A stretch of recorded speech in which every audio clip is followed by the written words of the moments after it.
Welcome to the Hill. I am Chris Steyerwalt, filling in for Blake Berman.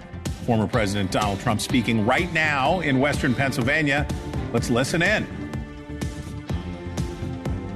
And Mr. President, I'm so optimistic that you are going to win in Pennsylvania. You're going to win the presidency for two reasons. Number one, when I'm going across our great Commonwealth, the thing people say they want is common sense leadership, the kind of common sense leadership you showed when you were president. But the second thing they say they want, and I tell them, I say, listen, I was there with Mike Kelly and Dan Muser in Butler. I saw you get shot. I saw you come up, and I saw strength when you said, fight, fight, fight. Thank you, Mr. President. We're glad to have you with us here today.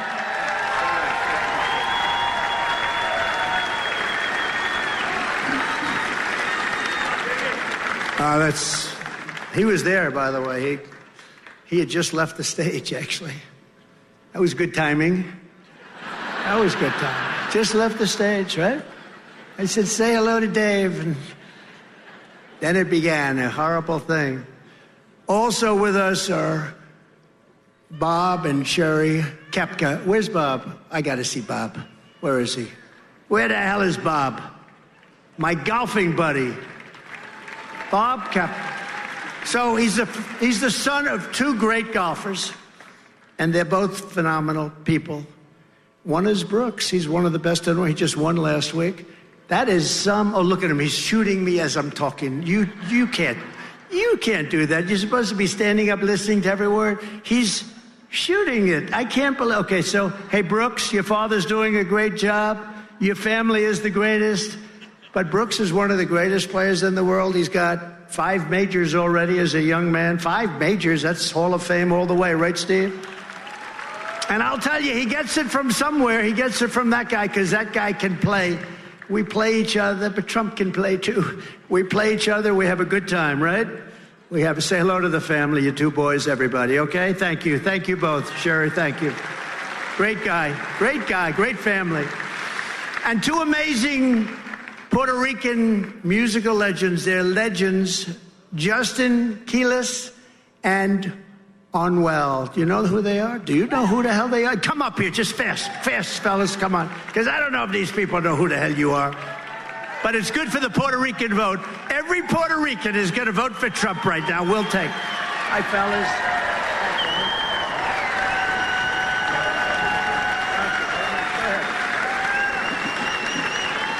Thank you, Mr. President, for having us here. For me, it's a real blessing to be here. I'm from Puerto Rico. We are a big part of United States. We really depend on the United States. Since Trump hasn't been around, Puerto Rico's, it's not a secret. We've been going through a lot as a country.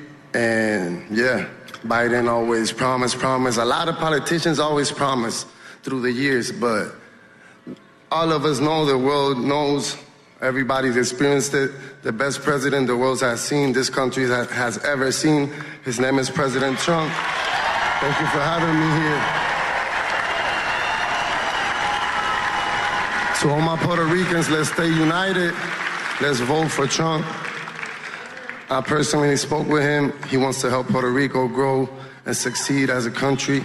So let's stand all tall and united. And we all want to remember that. He wants to keep helping Latinos in the U.S.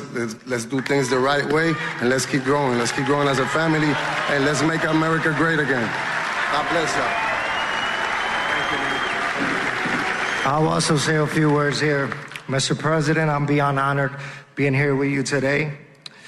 Mr. President, above all, I like you because I always say this, you're not a puppet. I love that about you. Yeah, I really do. I back you because I feel you're the most honest president we ever had. That's true. Saying things how they are, not what you think people want to hear. And that's very important. A lot of Latinos, we stand strong next to President Trump. A lot of Latinos, we love you as well. Thank you for sharing with us back there that how important building back Puerto Rico is. And not only building up Puerto Rico, but let's make America great again. Let's go.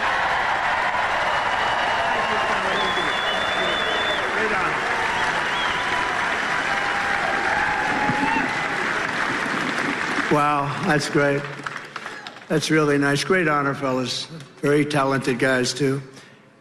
Just one final, a friend of mine who's been a friend for a long time, one of the most successful people in New York and Florida and all around. Wherever he goes, he's successful. He never fails. He really doesn't. He's very extraordinary. Mr. Steve Witkoff. He's right here. Steve, stand up. Thank you. Thank you, Steve. Thank you. Got one of the great families, too. One of the great, great families. One of his boys is looking down right now, very proud of Dad, right?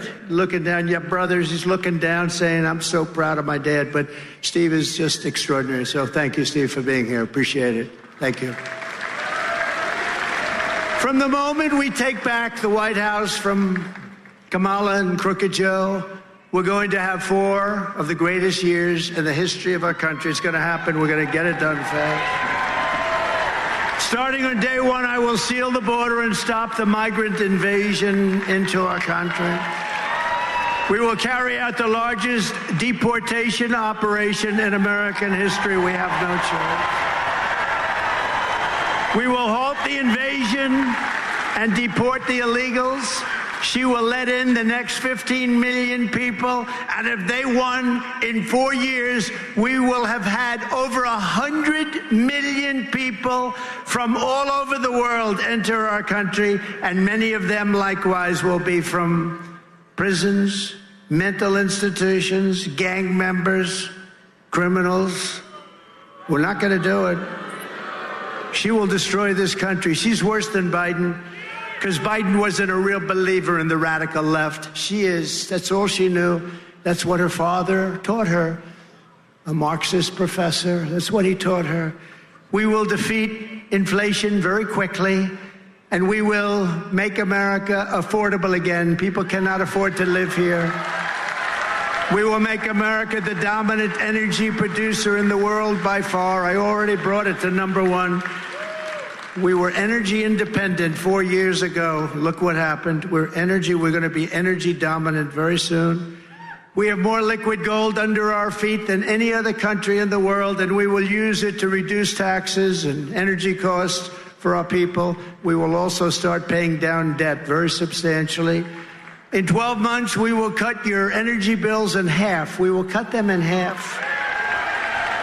And that includes heating, air conditioning, electricity, and gasoline.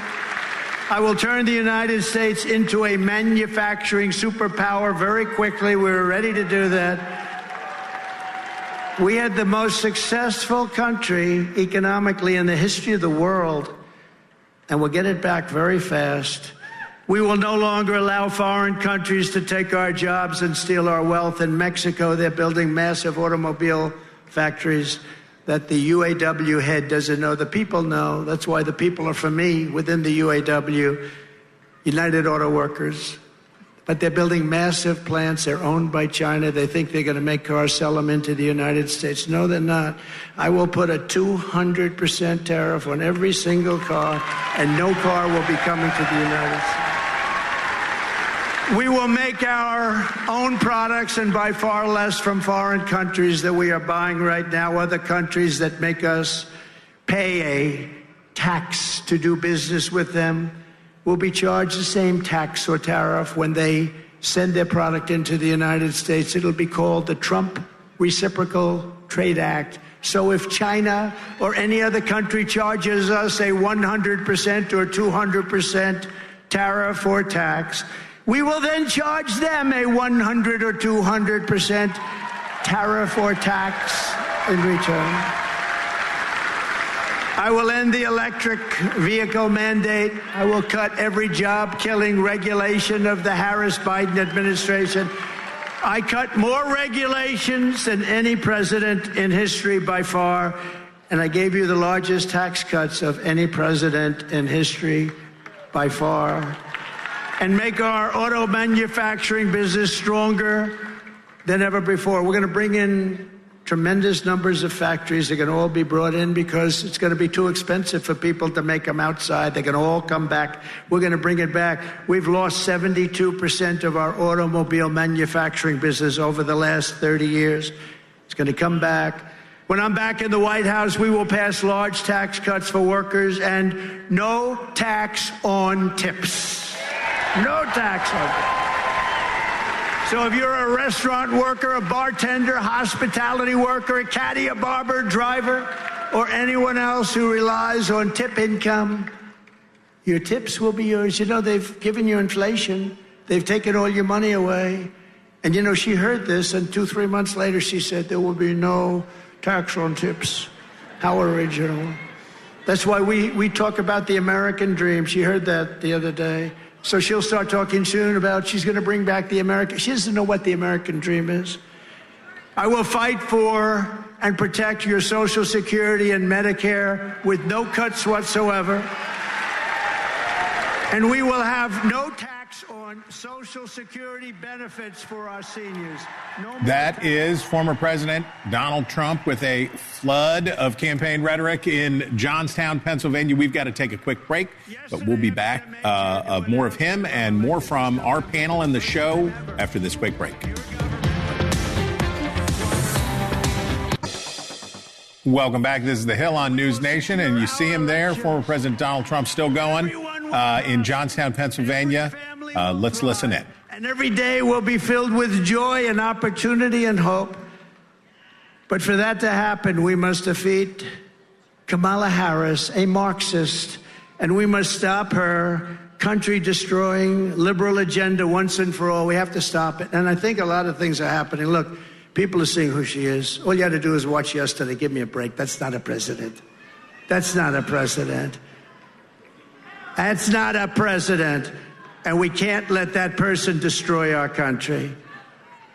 So get your friends, get your family, register, volunteer, and get the hell out to vote, okay? Front row Joe. Right? Because we want a landslide that is too big to rig. Too big to rig. Too big to rig.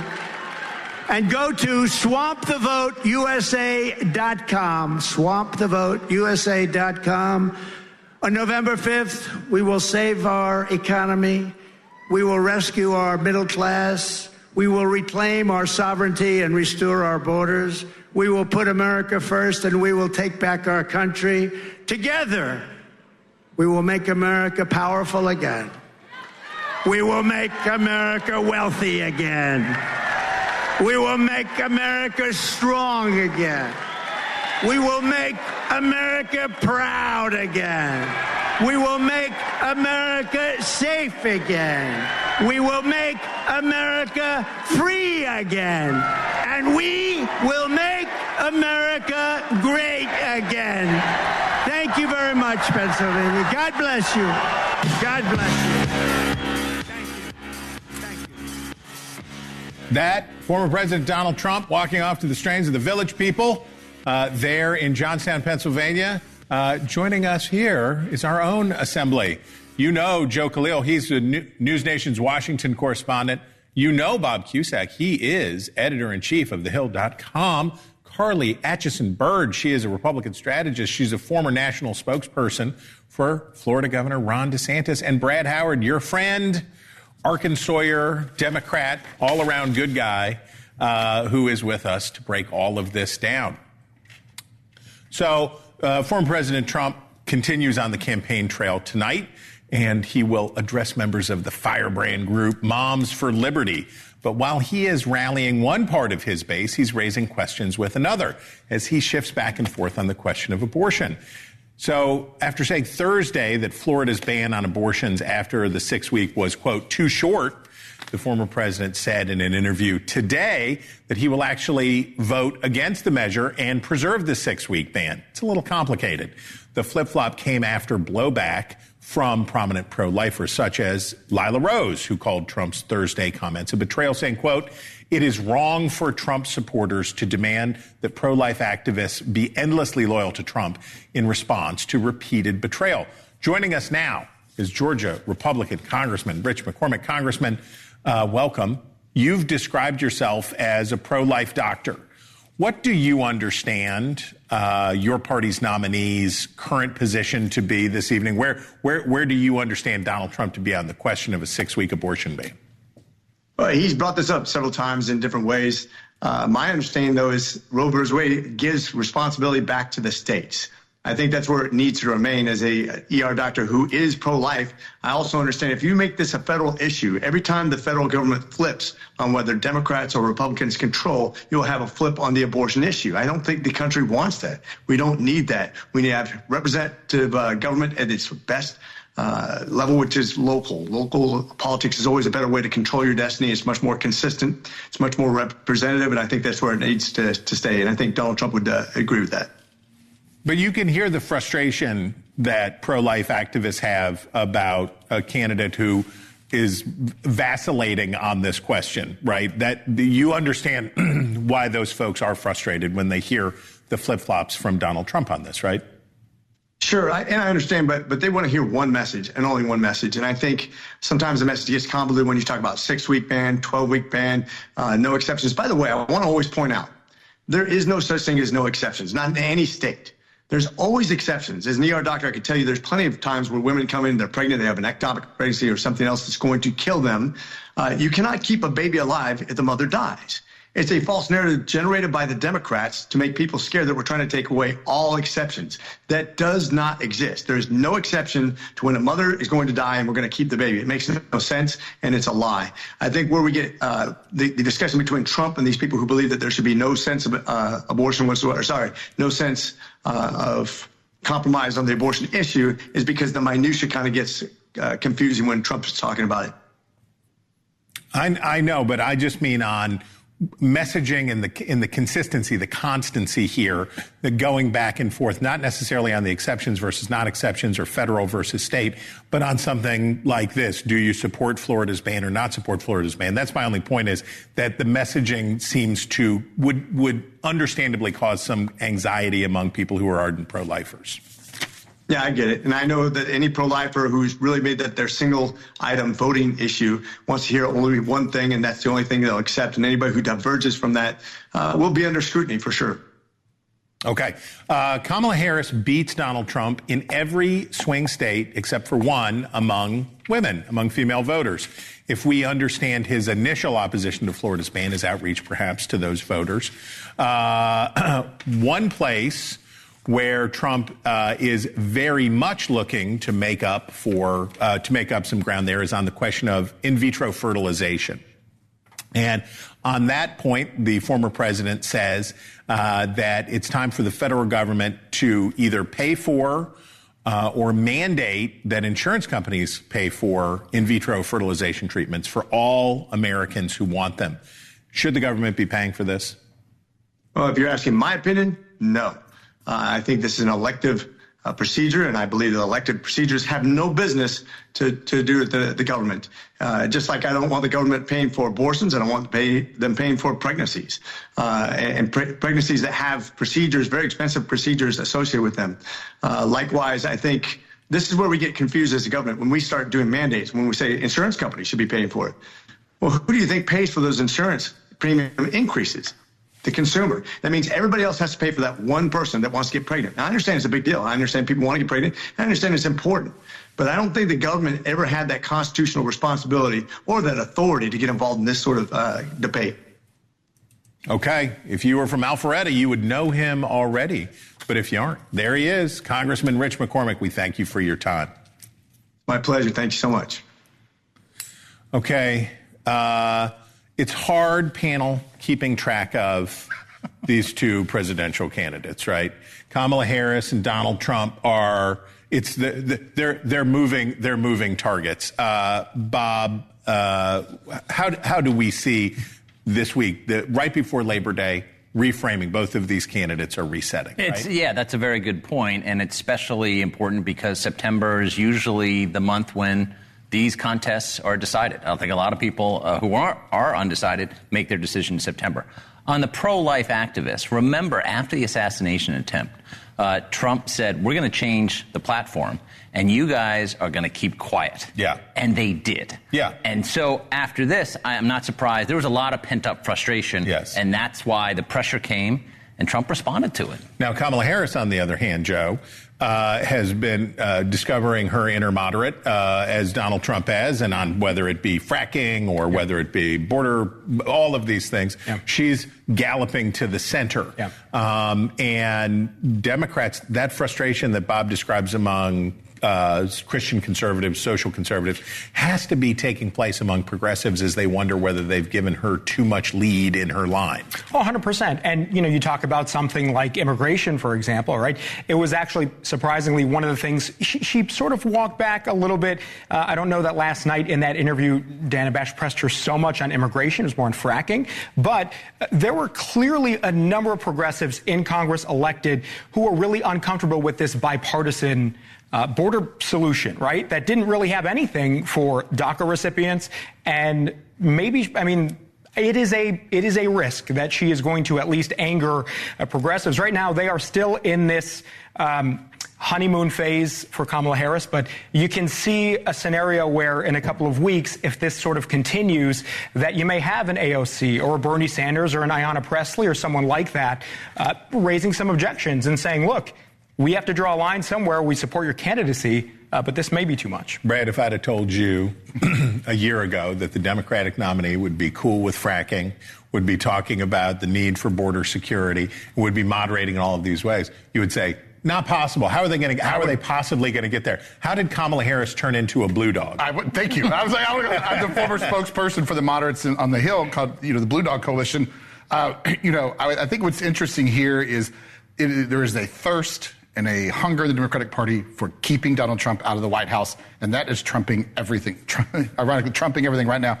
You mentioned AOC. She was quoted yesterday as saying, being effective is the moral obligation of a political movement, not just being right.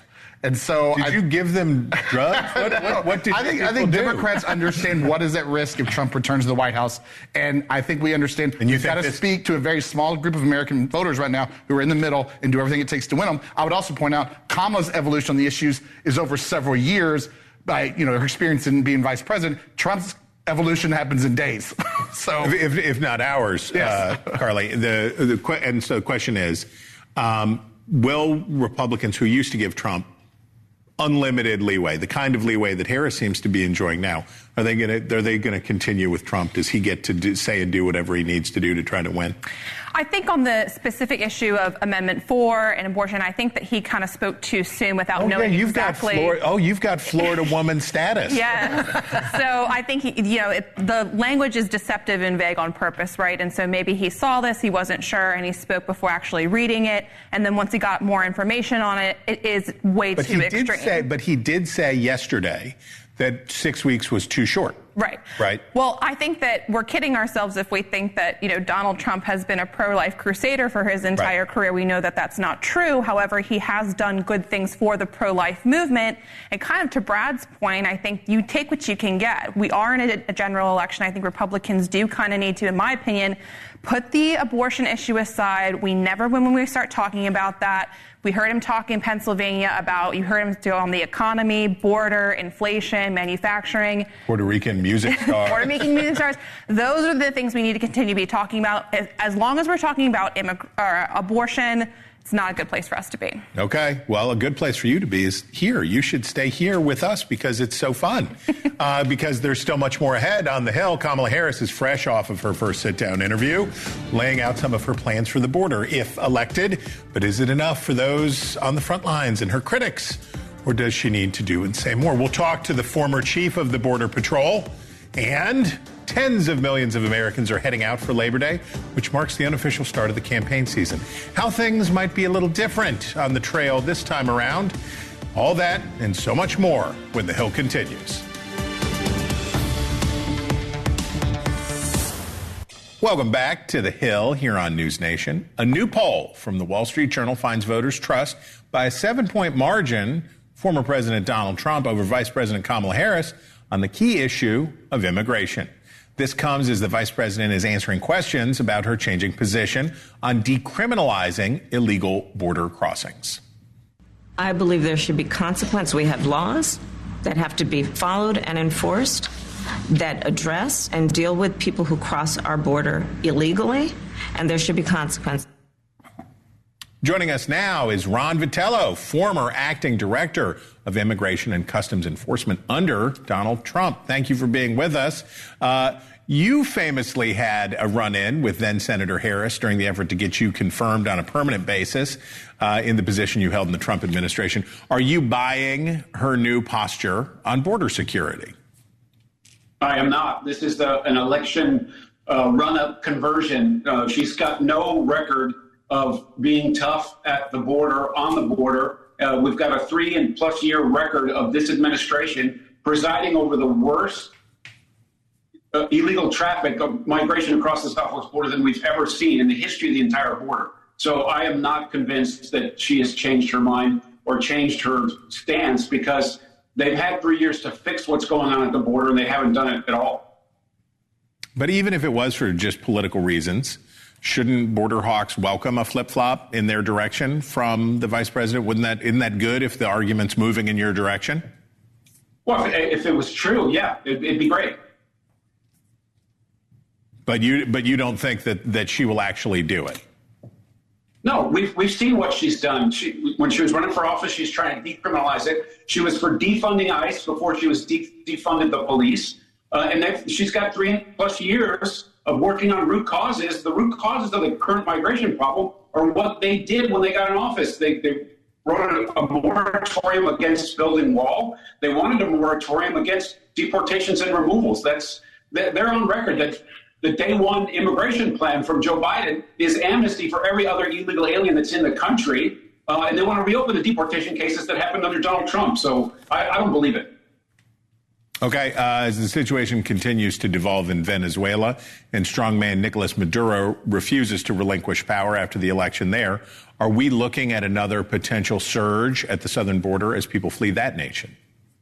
Yeah, well, we're already seeing record numbers as we sit today, and people from Venezuela make up a large majority of those crossing illegally. We've seen the reports on the news about them taking over an apartment complex just outside of Denver, Aurora, Colorado. And there's also open source reporting, media reports in Houston, Los Angeles, and Dallas that they're taking over illicit drug sales in those cities. And so it's a big problem, and it's going to get worse. Okay, Ron Vitiello, we thank you for your time. Have a great Labor Day weekend. Thanks, you too. Okay, Bob, Kamala Harris says that her immigration policy is that she will sign the Lankford legislation, that she will see to it that it's passed in the Senate and that she will sign it. That's never going to happen. No, it's not going to happen. But politically, it seems to be working. I mean, you look at that poll, 7 points. That's single digits. Yeah, that used to be 20 points. Exactly. So that strategy, because let's say she does win, Republicans are on record saying they don't like that bill. We know why, partly because Trump didn't want it. Right. So I think if she keeps that in single digits, I think she's probably going to win. Yeah, I think that is right, Joe. The battle for the Senate we saw earlier, and you alluded to, we saw Dave McCormick up on stage there in Pennsylvania. As we see this race shifting, the emphasis on the Senate, where Republicans look very likely they're going to get at least one. They're going to take it to a tie, which if Harris were to win the presidency, Tim Walz would be there to cast the deciding vote. So Republicans are really all in on saving the Senate. Handicap for us the chances of an actual immigration deal at some point instead of just palaver on the campaign trail. Actual immigration deal in a Republican-controlled Senate? I think it's very low. I mean, even if... You're bumming us out, Joe. It's Friday. Give us a little something to work with here. I know. I'm known to do that. I'm the bummer-outer guy on the Hill. So, no, look, if... It is very likely that West Virginia goes to Republicans. And I mean, I don't want to throw John Tester totally out at this point, but it is really, really tough for right now for him to win re-election. If Democrats do not have the Senate, it is virtually impossible because of the thing we were talking about earlier, too. It's not just Republicans that may not be willing to play ball, but you are going to have now mounting pressure from Democrats in the House and the Senate. I've talked to a number of Democrats who will not stay quiet if a border bill like this does not include something for DACA recipients. If you actually read the bill itself, it does drastically change our asylum laws in this country in a way that makes it incredibly difficult. There are going to be a lot of Democrats who are not going to stand for that, frankly, and that's putting the Republican problem aside if you're a President Kamala Harris. Carly, if the Republicans couldn't pass comprehensive immigration, dare I use the word comprehensive, if the Republicans couldn't pass something on immigration when Donald Trump was president and Republicans had the whip hand in Congress, if they couldn't do that then, why would we think that it would happen in a second Trump presidency? I think that right now the immediate need, and Donald Trump talked about it in Pennsylvania, still the power resides within that executive branch. So the Remain in Mexico policy, getting that back, finishing construction of the wall, declaring a national emergency. There's still a lot of power within the executive branch that you don't need Congress for, actually. And I think that that's why it's so smart for Trump to stay on that message. And I think, to Ron's point, that's why you can't take Kamala Harris seriously, because I think on day one or day two, they rolled back a lot of those policies from the Trump administration. And she has had 3.5 years to do something, anything. So now it's like, well, they're pointing the finger and saying Congress needs to do something. Well, you're in charge of whatever the root causes, the borders are, whatever you want to call it. Why don't you do something now? I think it's a fair question. Is this for real with Kamala Harris? I think it's smart that every answer she gives on this that leads with, we've got to secure their border. Yeah. I think Biden wasn't saying that, so that's smart. And I think this is Donald Trump's own demise. I mean, when he came out and pulled and single-handedly defeated the Senate bipartisan bill, I think voters saw, well, hang on, this guy's not really serious. He just wants to win an election. I think the combination of those two things are shifting rhetoric and voters realizing that he killed that and Democrats making sure voters know about it. I think that's why you're starting to see the double digits come down to single digits. The bipartisan nomenclature on that bill, I don't believe it. I know we've had Ron Johnson come on this network and talk about how that's just not true. That bill allowed 5,000 people per day across the board. I don't know if it's bipartisan. Save it for the fourth quarter. Okay. Holy crocono. We've got polls, and more polls. Stick around, because when we come back, we'll break them down, all of them, and give you the latest in the race for the White House. NewsNation tonight. He lied to Cuomo. Bill O'Reilly has his finger on the pulse as the race to the White House heats up. Tonight on Cuomo at 8/7 Central, only on NewsNation. Some fresh evidence that a post-convention bump for the new Democratic nominee is real, both nationally and in the swing states. A new Wall Street Journal national poll shows Kamala Harris with 48% and Trump with 47% in a two-way contest. This is the first time a Democrat has led Trump in a Journal survey going back to April of last year. And in swing state polls, we've got a new slate from the folks at Emerson College in partnership with The Hill. There, we see a split decision with Trump leading in 3 states and Harris leading in 3 states, and a tie, and where else? The Keystone State of Pennsylvania. It's a very different look than the race was at the beginning of this month, where you see Harris down 0.5 point in the national average. That's the polling average from our partners at DDHQ at the Hills Election Center.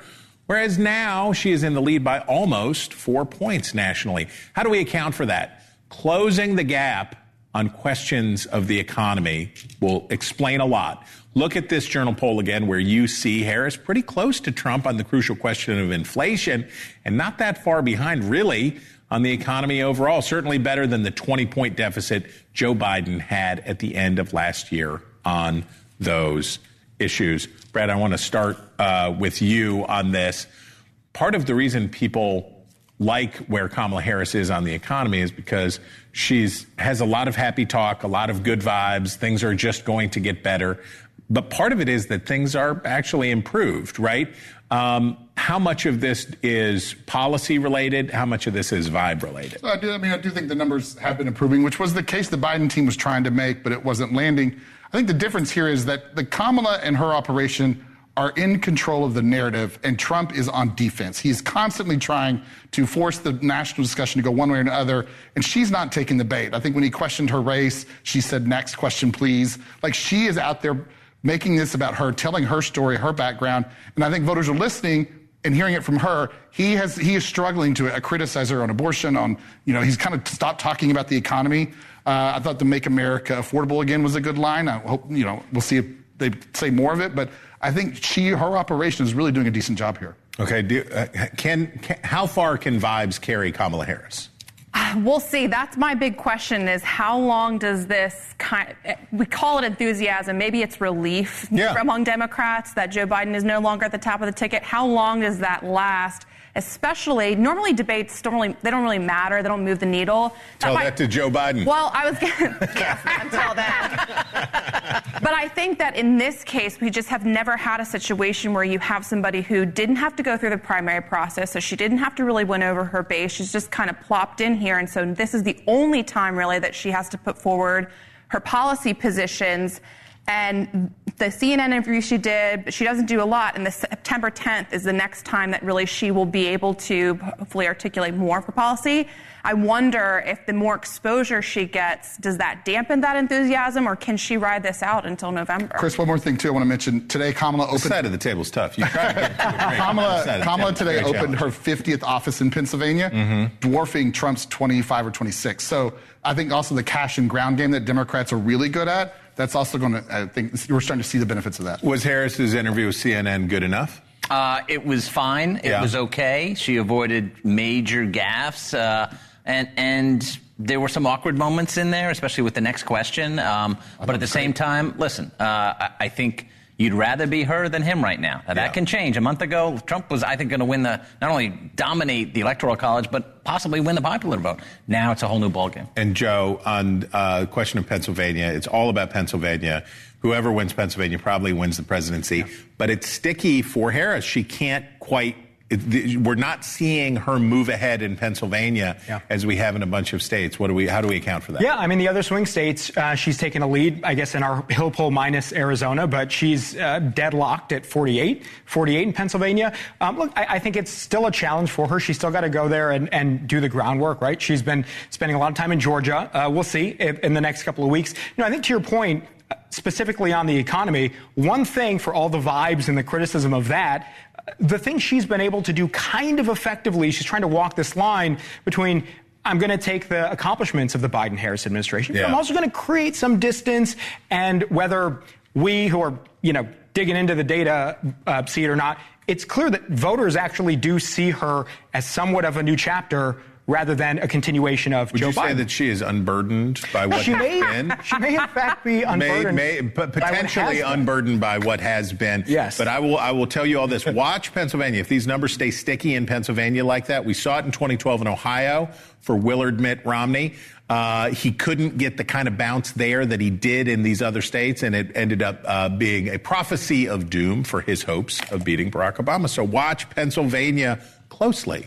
But watch us closely, because coming up after the attempted assassination of Donald Trump, the Pentagon is now stepping in for both Trump and Harris. We'll explain how. And On Balance is just a few minutes away. Elizabeth Brand, my friend, is in for Leland Vittert. And a body language expert breaks down Kamala Harris's interview last night and whether she was lying about putting a Republican in her cabinet. They can tell that from somebody's body language. You'll find out at 7 o'clock Eastern right here on NewsNation. We'll be right back.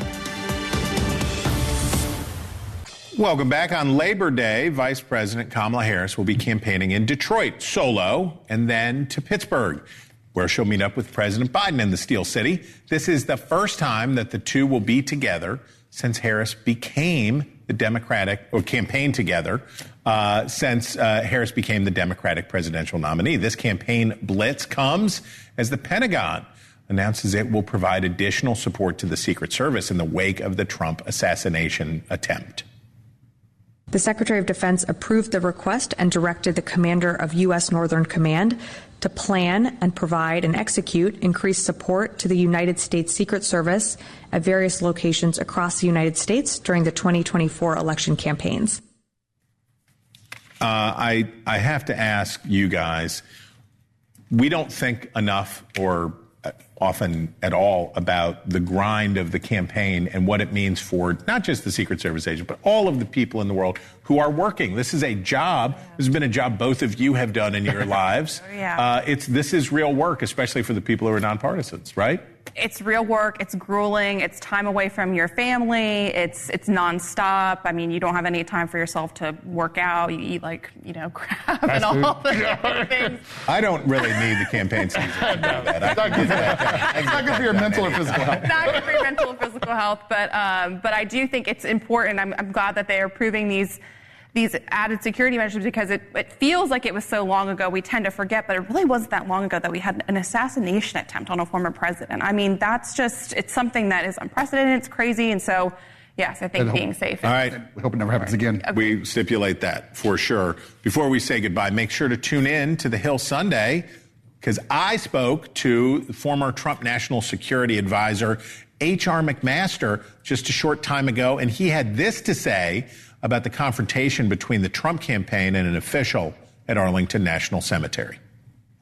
Nobody should try to politicize the military overall, but it's even more egregious if you try to politicize those who made the ultimate sacrifice in our name. The general has written a new book about his time in the Trump administration, and you can watch our full interview here on The Hill Sunday morning at 10 a.m. Eastern, right here on NewsNation. Panel, we thank you all for being with us here today.